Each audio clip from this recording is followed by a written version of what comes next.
მე ვარ მარი ბოკერია 11 წლის.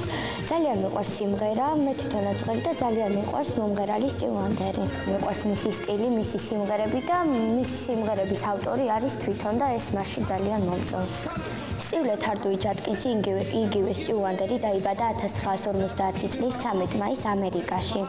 იგი არის ამერიკელი მუსიკოსი, კომპოზიტორი და პროდიუსერი. იგი დაბადებიდან არის ბრმა და დაბადებიდან აქვს მუსიკალური ნიჭი. 11 წლის ასაკში მან ხელი მოაწერა Motown Records და დღემდე მისი სიმღერები ამ ლეიბლზე გამოდის. მას აქვს უამრავი სიმღერა, აქვს 30 ალბომი და 100 მილიონ ასლზე მეტი რაოდენობით არის მისი ალბომები გაყიდული. სტივ ვანდერს ასევე გამოვარჩევდი იმით, რომ არის მულტიინსტრუმენტალისტი, უკრავს ბას-გიტარაზე, დასარტყამ ინსტრუმენტებზე, პიანინოზე და კიდევ სხვა ინსტრუმენტებზე. მე განსაკუთრებით მიყვარს მისი სიმღერა Part-Time Lover.